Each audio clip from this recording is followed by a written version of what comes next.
Hello everyone, welcome to biology tutorial. আজকে আমরা পড়ব মাধ্যমিক বোর্ডের ইভলিউশন বা অভিব্যক্তি 5 নম্বর পার্ট।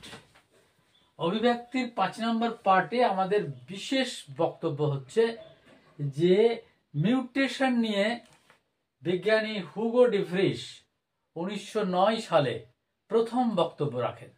1909 সালে তিনি বলতে চান যে হঠাৎ পরিবেশের মধ্যে হঠাৎ পরিবর্তন, জিনগত পরিবর্তন আসলে একটা নতুন প্রজাতি উদ্ভাবনা বাড়ে।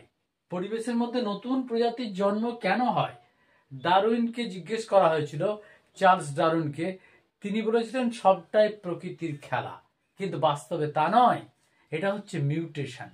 এর বিষয়টা হচ্ছে মিউটেশন, যেটা বিজ্ঞানী হুগো ডি ভ্রিস 1909 সালে প্রথম বক্তব্য রাখেন এবং বলতে চান যে পরিবেশের মধ্যে জিন অ্যারেঞ্জমেন্টের, জিন সিকোয়েন্সের, কোনো জীবের পরিবেশগত দিক দিয়ে জিনের যে অ্যারেঞ্জমেন্ট বা সিকোয়েন্স হঠাৎ পরিবর্তন আসে।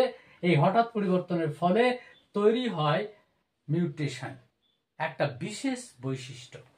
যে বৈশিষ্ট্যের ফলে দেখা যায় যে জীবের মধ্যে নতুন নতুন বৈচিত্র্য, নতুন নতুন বৈশিষ্ট্যের সমন্বয় ঘটে এবং এই সমন্বয়ের ফলে কি হয়? নতুন প্রজাতির উদ্ভাবনা বেড়ে যায়। নতুন প্রজাতি পরিবেশের মধ্যে সারভাইভ করতে পারে, উদ্বর্তন করতে পারে এবং বেঁচে থাকার লড়াইয়ে জিততে পারে। এই যে জেতার যে ইচ্ছা, জেতার যে ক্ষমতা, এই ক্ষমতাটা অর্জনের মূল কারণ হচ্ছে জিনগত অ্যাসেসমেন্টের পরিবর্তন, ডিএনএর বিশেষ গঠনের পরিবর্তন। কি গঠনের পরিবর্তন?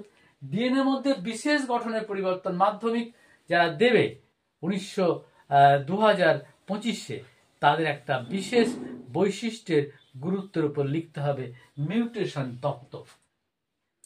মিউটেশন তত্ত্বে হুগো ডি ভ্রিস, এটা তোমাদের কোর্সে যেটা আছে, হুগো ডি ভ্রিস বলতে চেয়েছিলেন যে ডিএনএ অ্যারেঞ্জমেন্টের মধ্যে ডিলিশন, অ্যাডিশন, ইনভার্সন এবং ট্রান্সলোকেশন, এই সমস্ত ঘটনাগুলো ঘটতে থাকে। তোমাদের মাধ্যমিক কোর্সে যেটা আছে সেটা খুব সংক্ষেপে, যে মিউটেশন তত্ত্বের প্রবক্তা হচ্ছেন হুগো ডি ভ্রিস। মিউটেশন কাকে বলে? জিনগত পরিবর্তনে হঠাৎ একটা পরিবর্তন আসে এবং পরিবর্তনের ফলে নতুন প্রজাতির সম্ভাবনা বেড়ে যায়। এখানে আমি একটা দুটো কথা যোগ করতে চাইছি, সেটা হচ্ছে যে ডিলিশন, অ্যাডিশন। ডিলিশন মানে কোনো জিনের ডিএনএর সিকোয়েন্সের হঠাৎ কেটে যাচ্ছে, বিচ্যুত হচ্ছে, ডিলিশন। আবার কোথাও কোথাও ডিএনএ সিকোয়েন্স হঠাৎ অ্যাডিশন হচ্ছে, যুক্ত হচ্ছে, সেটা হচ্ছে অ্যাডিশন।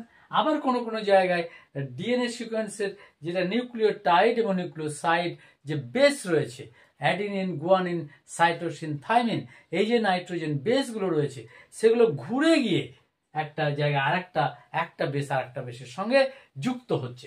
এটা যে ইনভার্সন। ট্রান্সলোকেশনের ক্ষেত্রেও তাই। ট্রান্সলোকেশন একটা কৌণিক দূরত্বে গিয়ে অবস্থান করে এবং সেই দূরত্বটা আস্তে আস্তে কমে যায়। পিরিমিডিন সঙ্গে পিউরিন বেসের সমন্বয় ঘটে। এই সমন্বয়ের ফলে নতুন সিকোয়েন্স তৈরি হয়, that is translocation.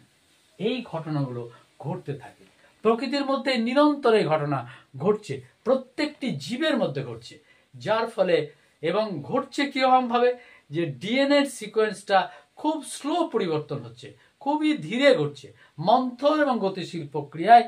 JB. Lamarck যেটা বলেছিলেন যে প্রকৃতির মধ্যে নিরন্তর খুবই স্লো গতিশীল প্রক্রিয়ায় একটা পরিবর্তন আমরা লক্ষ্য করছি। এই পরিবর্তনের ফলে নতুন প্রজাতির সম্ভাবনা বাড়ছে, প্রকৃতির মধ্যে নতুন নতুন প্রজাতি জন্মাচ্ছে, কিছু কিছু প্রজাতি এক্সটিংক্ট হয়ে যাচ্ছে, বিনষ্ট হয়ে যাচ্ছে, সরে যাচ্ছে, প্রকৃতি থেকে সরে যাচ্ছে বা একদম হারিয়ে যাচ্ছে। এই ধরনের পরিবর্তনের মূল কারণ হচ্ছে মিউটেশন। মিউটেশনের এই বক্তব্যটা অত্যন্ত প্রাসঙ্গিক বক্তব্য এবং হুগো ডি ভ্রিস যেটা বলেছিলেন, চার্লস ডারউইন যেটা পরিষ্কার করতে পারেননি তার বক্তব্যের মধ্যে, তার থিওরির মধ্যে, origin of species by means of natural selection বই, যেটা 1859 সালে পাবলিশড হয় এবং একটা যুগান্তরকারী চিন্তা ভাবনা চলে আসে। বিশিষ্টিবাদ অর্থাৎ ঈশ্বর চেতনার যে বাদ, সেই বাদ থেকে আমরা সরে এসে বিজ্ঞান নির্ভর যে চিন্তা ভাবনা আমরা দেখেছি প্রকৃতির মধ্যে, বিজ্ঞানের যে একটা ধারা, বিজ্ঞানের প্রবাহ এবং প্রকৃতির পরিবর্তনের সাথে সাথে বিভিন্ন জীবের বিস্তার, বৈচিত্র্য যেটা নিরন্তর বাড়ছে, এখানে ডারউইন একটা যুগান্তরকারী বক্তব্য রাখেন। কিন্তু তার বক্তব্যের মধ্যে ত্রুটি এটাই যে তিনি সবসময় বলেছিলেন যে প্রকৃতির যে পরিবর্তনটা হচ্ছে সেটা একটা প্রকৃতির খেলা, প্রকৃতি ঠিক করবে কোন জীব বাঁচবে, কোন জীব এক্সটিংক্ট হয়ে যাবে। আমাদের বক্তব্যের বিষয় হচ্ছে যে হুগো ডি ব্রিশ, যিনি মিউটেশন তত্ত্বের প্রবক্তা, এবং এই মিউটেশন তত্ত্বের ক্ষেত্রে তিনি বলতে চেয়েছিলেন যে ডিএনএর সিকোয়েন্সের মধ্যে ডিলিশন, অ্যাডিশন, ইনভার্সন এবং ট্রান্সলোকেশন এগুলো আসছে, এই ঘটনাগুলো আসছে। যেমন ধরো ডিলিশনের একটা এর সঙ্গে টি যুক্ত হচ্ছে, আবার জি এর সঙ্গে সি যুক্ত হচ্ছে। এইটা হঠাৎ যদি পরিবর্তন হয়, ধরো টি এ আবার সিজি, এই যে পরিবর্তনটা, এই পরিবর্তন নাইট্রোজেন বেসের পরিবর্তন, adenine, guanine, cytosine, adenine, thymine, guanine, cytosine, আবার থাইমিন, অ্যাডিনিন, আবার সাইটোসিন, গুয়ানিন, এই যে নাইট্রোজেন বেস, পিউরিন বেস এবং পিরিমিডিন বেসের যে সমন্বয়টা আছে, এই সমন্বয়ের মধ্যে এই ধরে নাও এই অংশটা কেটে গেল, এই অংশটা কেটে গেল, বিচ্যুত হলো। বিচ্যুত হলে জিন সিকোয়েন্সের পরিবর্তন হয়ে যাবে। কিরকম পরিবর্তন হবে?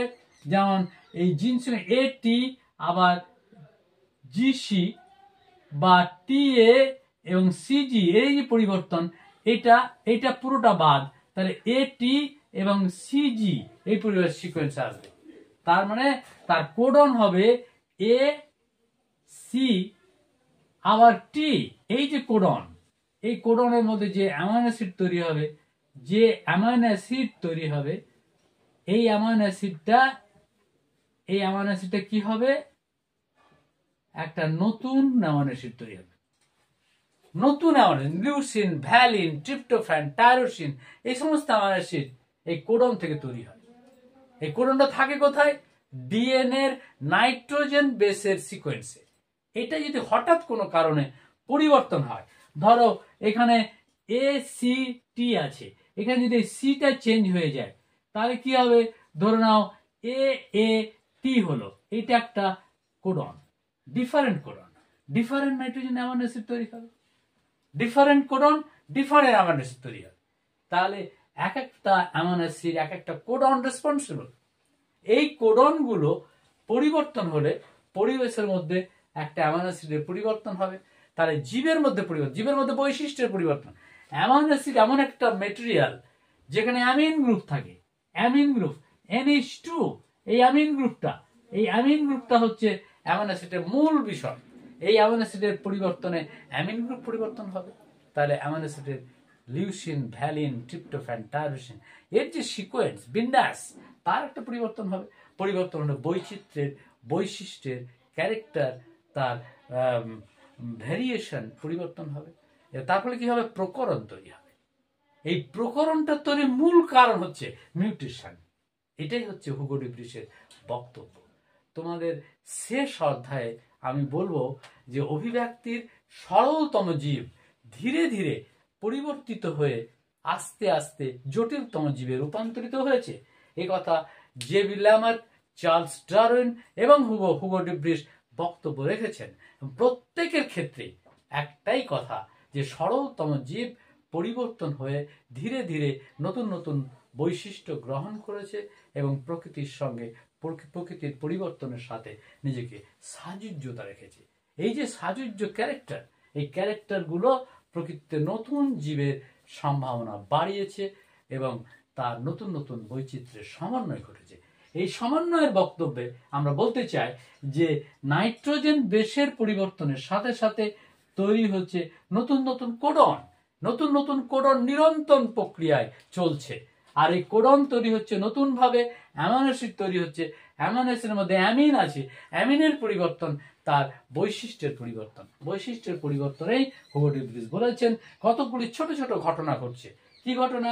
ডিলিশন, একটা পার্ট ডিলিট হয়ে যাচ্ছে, ডিলিট মানে খুলে যাচ্ছে, আর একটা পার্ট অ্যাডিশন যুক্ত হচ্ছে। কোনো কোনো সময় নাইট্রোজেন বেসের পরিবর্তন হচ্ছে, নিউক্লিওটাইডের পরিবর্তন, নিউক্লিওসাইডের পরিবর্তন হচ্ছে ডিএনএ সিকোয়েন্সের মধ্যে, তার ফলে কোডনের পরিবর্তন হচ্ছে, ইনভার্সন হচ্ছে, ট্রান্সলোকেশন হচ্ছে। প্রত্যেকটি ঘটনা, এই ঘটনাগুলো নাইট্রোজেন বেস নির্ভর ডিএনএ সিকোয়েন্সের মধ্যে আসছে, যার ফলে আমরা দেখতে পাচ্ছি কোডনের পরিবর্তন, কোডনের পরিবর্তনের ফলে ক্যারেক্টারের পরিবর্তন, ক্যারেক্টারের পরিবর্তন, নতুন ধরনের ক্যারেক্টার সমন্বিত জীবের নতুন প্রজাতির উদ্ভব ঘটছে। এই উদ্ভব আমরা আমাদের অভিব্যক্তির বিষয়ে মাধ্যমিক কোর্সে জাস্ট একটা টাচ আছে, টাচের সঙ্গে তোমরা যদি এগুলো লিখতে পারো ভাবতে, তাহলে কিন্তু ভালো মার্ক পাওয়ার সম্ভাবনা আছে। ধন্যবাদ, তোমরা ভালো থেকো, প্রয়োজনে সাবস্ক্রাইব।